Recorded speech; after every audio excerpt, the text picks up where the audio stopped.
CIET NCERT द्वारा प्रस्तुत है कक्षा 8 की हिंदी की पाठ्यपुस्तक भारत की खोज का ध्वनि पाठ। अध्याय 7 अंतिम दौर 2। पृष्ठ संख्या 106। अंतिम दौर 2। राष्ट्रीयता बनाम साम्राज्यवाद, मध्य वर्ग की बेबसी, गांधी का आगमन। इस पृष्ठ पर सबसे पहले है महात्मा गांधी का चित्र। आइए अब सुनते हैं पाठ। पहला विश्व युद्ध आरंभ हुआ। राजनीति उतार पर थी। इसका कारण था कांग्रेस का तथाकथित गरम दल और नरम दल में विभाजन और युद्ध काल में लागू किए गए नियम और प्रतिबंध। अंततः विश्व युद्ध समाप्त हुआ और शांति के परिणाम स्वरूप देश में राहत और प्रगति की बजाय दमनकारी कानून और पंजाब में मार्शल लॉ लागू हुआ। जनता में अपमान की कड़वाहट और क्रोध का आवेश भर गया। ऐसे समय में जब हमारे पौरुष को लगातार कुचला जा रहा था, शोषण की लगातार निर्मम प्रक्रिया से हमारी गरीबी बढ़ रही थी और हमारी जीवन शक्ति क्षीण हो रही थी। किसान वर्ग दब्बू और भयभीत था। कारखाने के मजदूरों की स्थिति भी बेहतर नहीं थी। मध्य वर्ग और बुद्धिजीवी लोग जो इस सर्वग्रासी अंधकार में आकाशदीप हो सकते थे, खुद इस सर्वव्यापी उदासी में डूबे हुए थे।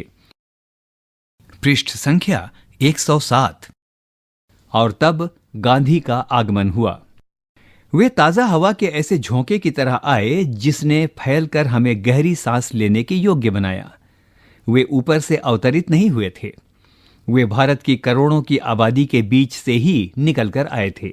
वे उन्हीं की भाषा बोलते थे और लगातार उनकी शोचनीय स्थिति की ओर ध्यान आकर्षित करते थे। उन्होंने हमसे कहा कि इन मजदूरों और किसानों की पीठ से उतर जाओ। तुम सब जो उनके शोषण के सहारे जिंदा हो, उस व्यवस्था को समाप्त कर दो जो इस गरीबी और दुर्गति की जड़ है। उन्होंने जो कुछ कहा, हमने उनमें से ज्यादातर बातों को आंशिक रूप में माना और कभी कभी बिल्कुल नहीं माना, लेकिन यह एक गौण बात थी। उनकी शिक्षा का सार था निर्भयता और सत्य और इनसे जुड़ा हुआ कर्म। वे हमेशा सामान्य जनता की खुशहाली पर नजर रखते थे, लेकिन ब्रिटिश शासन के अधीन सबसे प्रबल एहसास था भय, व्यापक दमनकारी, दम घोटू भय, सेना का, पुलिस का, दूर दूर तक फैले हुए खुफिया विभाग का भय, अफसरों व जमींदारों के कारिंदों का भय, साहूकार का भय, बेकारी और भूखमरी का भय जो हमेशा करीब खड़ा रहता था। चारों तरफ फैले इस डर के खिलाफ ही गांधी की शांत किंतु दृढ़ आवाज उठी, डरो मत। इस तरह लोगों के ऊपर से भय का काला लबादा उठ गया।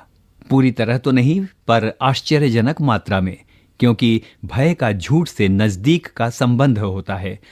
जैसे जैसे झूठ और लुक छिप कर काम करने की जरूरत कम होती गई, वैसे वैसे एक व्यापक परिवर्तन दिखाई देने लगा। यह मनोवैज्ञानिक परिवर्तन था। गांधी ने भारत में करोड़ों लोगों को अलग अलग मात्रा में प्रभावित किया। कुछ लोगों ने अपने जीवन की पूरी बनावट को ही बदल दिया। कुछ पर आंशिक प्रभाव पड़ा या फिर प्रभाव मिट गया, पर पूरी तरह नहीं। अलग अलग लोगों में प्रतिक्रियाएं भी अलग अलग हुईं और हर आदमी के पास इस सवाल का अलग अलग जवाब था। पृष्ठ संख्या 108। गांधी जी के नेतृत्व में कांग्रेस सक्रिय। गांधी जी ने पहली बार कांग्रेस के संगठन में प्रवेश किया और तत्काल उसके संविधान में पूरी तरह परिवर्तन ला दिया। उन्होंने उसे लोकतांत्रिक और लोक संगठन बनाया। अब उसमें किसानों ने प्रवेश किया और अपने नए रूप में यह एक विशाल किसान संगठन दिखाई देने लगा, जिसमें मध्य वर्ग के लोग संख्या में छितरे हुए थे, लेकिन उनका जोर काफी था। अब उसका खेतीहर चरित्र बढ़ने लगा। औद्योगिक मजदूर भी उसमें आए, लेकिन अपनी व्यक्तिगत हैसियत में, अलग से संगठित रूप में नहीं। इस संगठन का लक्ष्य और आधार था सक्रियता, ऐसी सक्रियता जिसका आधार शांतिपूर्ण पद्धति थी। अब तक जो विकल्प थे उसमें या तो केवल बातचीत करना और प्रस्ताव पारित करना था अथवा हिंसक कार्रवाई करना। इन दोनों तरीकों को एक तरफ हटा दिया और हिंसा की विशेष रूप से निंदा की गई क्योंकि वह कांग्रेस की मूल नीति के खिलाफ था। काम करने का एक नया तरीका निकाला गया जो पूरी तरह शांतिपूर्ण था, लेकिन जिस बात को गलत समझा जाता था उसके आगे सिर झुकाना मंजूर नहीं किया गया। परिणाम स्वरूप इस प्रक्रिया में होने वाली जो पीड़ा और कष्ट थे उन्हें खुशी से स्वीकार किया गया। गांधी जी विचित्र प्रकार के शांतिवादी थे। वे गतिशील ऊर्जा से भरे सक्रिय व्यक्ति थे। उन्होंने न कभी भाग्य से हार मानी, न ऐसी बात के सामने सिर झुकाया जिसे वे बुरा समझते थे। उनमें मुकाबला करने की भरपूर शक्ति थी, गर्चे वे ऐसा शांतिपूर्ण और शिष्ट ढंग से करते थे। सक्रियता का आह्वान दोहरा था। जाहिर है कि विदेशी शासन को चुनौती देने और उसका मुकाबला करने की सक्रियता तो थी ही, अपनी खुद की सामाजिक बुराइयों के विरुद्ध लड़ने की सक्रियता भी थी। कांग्रेस के मुख्य आधार थे राष्ट्रीय एकता, जिसमें अल्पसंख्यकों की समस्याओं को हल करना और दलित जातियों को ऊपर उठाने के साथ छुआछूत के अभिशाप को खत्म करना शामिल थे। पृष्ठ संख्या 109। गांधी जी ने अंग्रेजी शासन की बुनियादों पर चोट की। उन्होंने कहा कि खिताब छोड़ देने चाहिए। गर्चे कम लोगों ने खिताब छोड़े, लेकिन अंग्रेजों द्वारा दिए गए इन खिताबों के लिए आम जनता में इज्जत समाप्त हो गई और वे पतन के प्रतीक बन गए। नए मापदंड और मूल्य स्थापित हुए। वायसरॉय और दरबार और रजवाड़ों की शान शौकत जो इतना अधिक प्रभावित करती थी, बेहद उपहासास्पद, अभद्र और शर्मनाक लगने लगी, क्योंकि यह आम जनता की गरीबी और कष्टों से घिरी हुई थी। धनी लोगों ने भी कम से कम ऊपरी तौर पर, उनमें से बहुतों ने सादा रहन सहन अपना लिया। वेशभूषा में उनमें और मामूली लोगों में कोई अंतर नहीं रह गया। कांग्रेस के पुराने नेता जो एक अलग और ज्यादा निष्क्रिय परंपरा में पले थे, इन नए तौर तरीकों को आसानी से नहीं अपना सके और आम जनता की इस उठान से उन्हें परेशानी हुई। लेकिन जो हवा देश में बही, इन लोगों में भी उसका नशा कुछ दूर तक भर गया। ऐसा कहा जाता है कि भारतीय मानस मूलतः निवृत्ति मार्गी है, पर गांधी जी इस निवृत्ति मार्ग के एकदम विपरीत थे। भारतीय जनता की निष्क्रियता के विरुद्ध संघर्ष करने और उसे बदलने के लिए जितना काम उन्होंने किया, किसी दूसरे ने नहीं किया। उन्होंने हमें गांवों की ओर भेजा और कर्म के इस नए संदेश को ले जाने वाले अनगिनत दूतों की गतिविधियों से देहात में चहल पहल मच गई। किसानों को झकझोरा गया। हम लोगों पर प्रभाव दूसरे ढंग का था। हमने पहली बार ग्रामीण को उसकी कच्ची झोपड़ी में भूख की उस छाया के साथ जो हमेशा उसका पीछा करती है, चिपटे देखा। हमने इन यात्राओं से भारतीय अर्थव्यवस्था के बारे में पुस्तकों और विद्वतापूर्ण भाषणों की तुलना में अधिक जाना। जो भावात्मक अनुभव हमें पहले हो चुके थे, उन्हें बल मिला। पृष्ठ संख्या 110। आर्थिक, सामाजिक और दूसरे मामलों में गांधी जी के विचार बहुत सख्त थे। उन्होंने इन सब को कांग्रेस पर लादने की कोशिश नहीं की। इनमें से कुछ विचारों को उन्होंने कांग्रेस में बैठाने की कोशिश की। वे सावधानी से आगे बढ़े क्योंकि वे जनता को अपने साथ ले चलना चाहते थे। बहुत से लोगों ने उनके सभी विचारों को स्वीकार नहीं किया। कुछ लोगों का उनके बुनियादी दृष्टिकोण से मतभेद था। दो तरह से उनके विचारों का अस्पष्ट किंतु पर्याप्त प्रभाव पड़ा। हर बात की बुनियादी कसौटी यह थी कि उससे आम जनता का भला कहां तक होता है, और दूसरे यह कि लक्ष्य भले ही सही हो, लेकिन साधन हमेशा महत्वपूर्ण होते हैं और उनकी अनदेखी नहीं की जा सकती। गांधी मूलतः धर्मप्राण व्यक्ति हैं।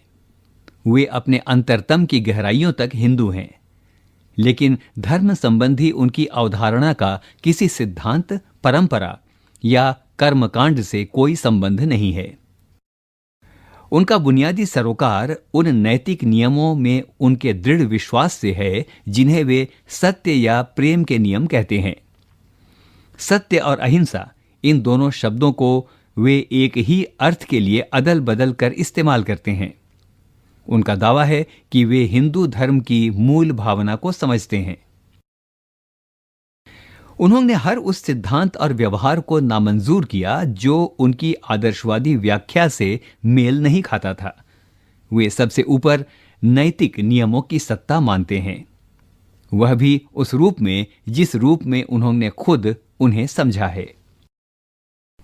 जीवन के अन्य पक्षों की ही तरह औसत आदमी के लिए इससे राजनीति में परेशानी और अक्सर गलतफहमी पैदा होती है, लेकिन कोई बाधा उन्हें अपनी पसंद के सीधे रास्ते से हटा नहीं पाती, क्योंकि एक सीमा के भीतर वे बराबर अपने को बदलती हुई स्थिति के अनुरूप ढालते चलते हैं।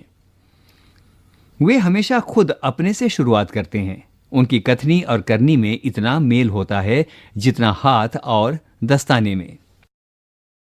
जिस भारत को वे अपनी इच्छाओं और आदर्शों के अनुसार ढालने जा रहे थे, उसके बारे में उनका विचार था, मैं एक ऐसे भारत के लिए काम करूंगा जिसमें गरीब से गरीब व्यक्ति भी यह महसूस करेगा कि यह उसका देश है, जिसके निर्माण में उसकी आवाज प्रभावी है।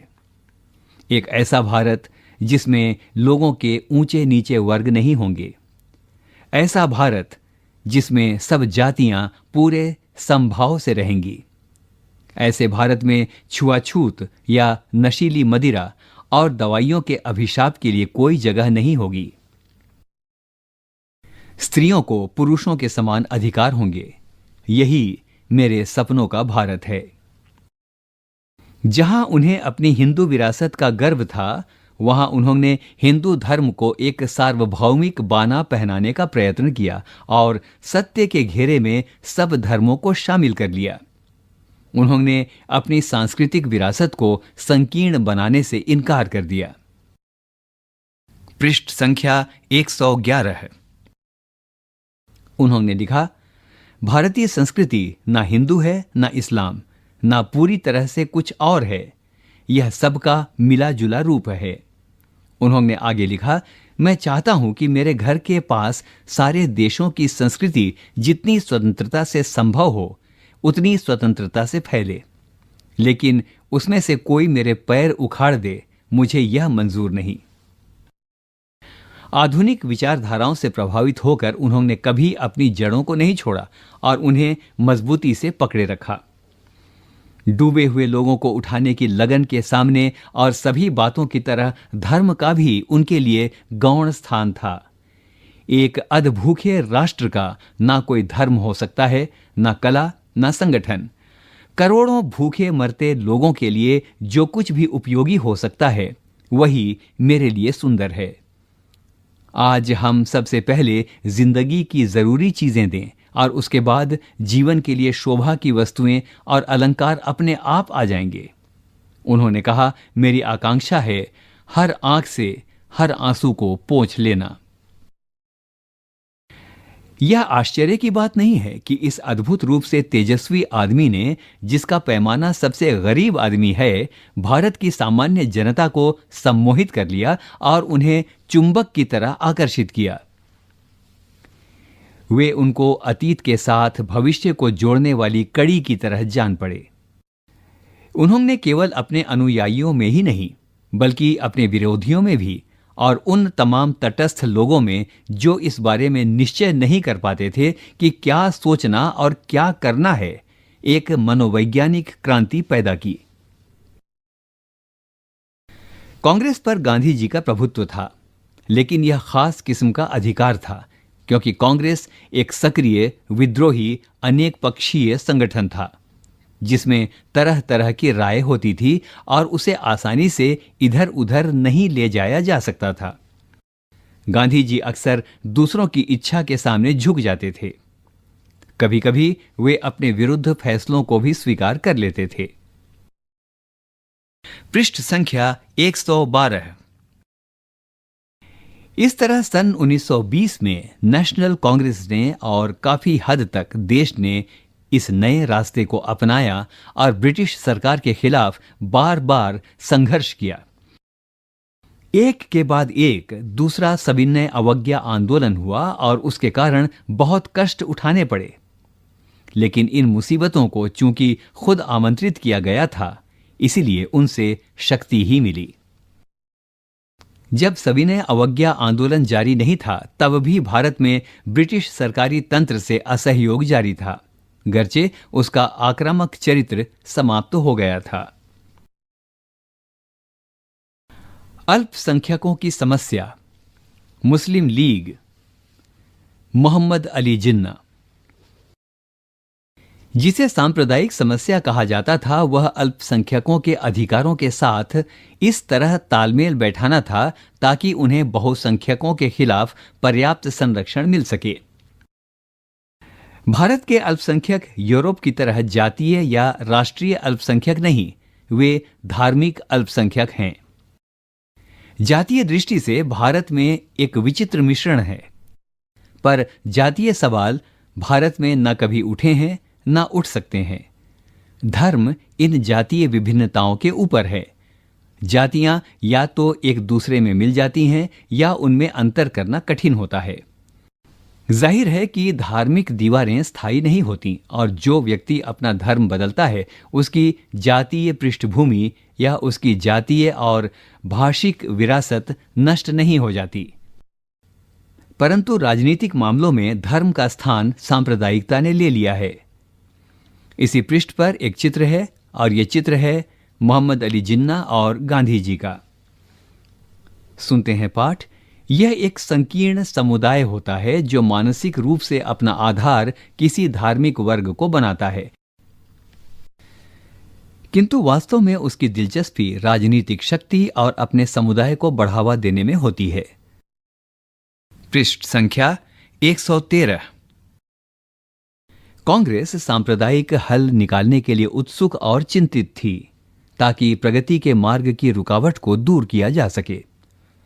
कांग्रेस की सदस्य संख्या में मुख्य रूप से हिंदू थे, लेकिन उनमें बड़ी संख्या में मुसलमानों के अलावा दूसरे तमाम धर्मों के लोग जैसे सिख, ईसाई आदि भी शामिल थे।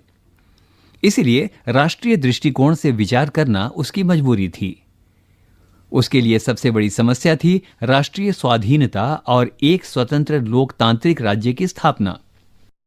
कांग्रेस निस्संदेह एका चाहती थी और उसे मानकर चलती थी, पर उसे ऐसा कोई कारण दिखाई नहीं पड़ता था जिसकी वजह से भारत के सांस्कृतिक जीवन की संपन्नता और विविधता को सिर्फ एक सांचे में कस दिया जाए। इसलिए काफी दूर तक प्रादेशिक स्वायत्तता स्वीकार कर ली गई और विभिन्न समुदायों की स्वतंत्रता और सांस्कृतिक विकास की सुरक्षा के तरीकों पर भी सहमति हो गई। दो बुनियादी प्रश्नों पर कांग्रेस अडिग रही, राष्ट्रीय एकता और लोकतंत्र। आधी शताब्दी तक अपने विकास के समय वह इन पर बराबर बल देती रही। गुजरे जमाने में कम से कम सिद्धांत में ब्रिटिश सरकार ने भी भारतीय एकता और लोकतंत्र का समर्थन किया था, लेकिन उसकी नीतियां हमें सीधे उस दिशा में ले गईं जहां इन दोनों का ही अस्वीकार था। अगस्त 1940 ईस्वी में कांग्रेस ने मजबूर होकर घोषणा की कि भारत में ब्रिटिश सरकार की नीति जन जीवन में संघर्ष और फूट को प्रत्यक्ष रूप से उकसाती और भड़काती है। ब्रिटिश सरकार के जिम्मेदार लोग खुल्लम खुल्ला हमसे यह कहने लगे कि शायद किसी नई व्यवस्था के पक्ष में भारत की एकता की बलि चढ़ानी पड़े और यह भी भारत के लिए लोकतंत्र ठीक नहीं है। हम सांप्रदायिक समस्या का कोई ऐसा हल न ढूंढ सके जो सब पार्टियों को मंजूर हो। पृष्ठ संख्या 114। यह साफ जाहिर है कि भारत में बहुत से सामंती और प्रतिक्रियावादी समुदाय हैं। इनमें से कुछ यहाँ की जमीन की उपज हैं और कुछ को जन्म देकर उनका पोषण अंग्रेजों ने किया है। संख्या की दृष्टि से वे भले ही कम हो, लेकिन उनके पास ब्रिटिश सत्ता की मदद है। बीते हुए दिनों में कांग्रेस की नीति मुस्लिम लीग और हिंदू महासभा के मतभेदों को प्रोत्साहित करके उन पर बल देने की और सांप्रदायिक संगठनों को कांग्रेस के विरुद्ध महत्व देने की रही। मिस्टर जिन्ना की मांग का आधार एक नया सिद्धांत था, जिसकी उन्होंने हाल ही में घोषणा की थी कि भारत में 2 राष्ट्र हैं, हिंदू और मुसलमान। 2 ही क्यों, मैं नहीं जानता, क्योंकि अगर राष्ट्रीयता का आधार धर्म है, तब तो भारत में बहुत से राष्ट्र हैं। यहां तक कहा जा सकता है कि अतीत में भारत का विकास एक बहुराष्ट्रीय राज्य के रूप में हुआ और उसमें राष्ट्रीय चेतना धीरे धीरे आई। मिस्टर जिन्ना के 2 राष्ट्रों के सिद्धांत से पाकिस्तान का या भारत के विभाजन की अवधारणा का विकास हुआ, लेकिन उससे 2 राष्ट्रों की समस्या का हल नहीं हुआ, क्योंकि वे तो पूरे देश में थे। यहां यह पाठ समाप्त हुआ।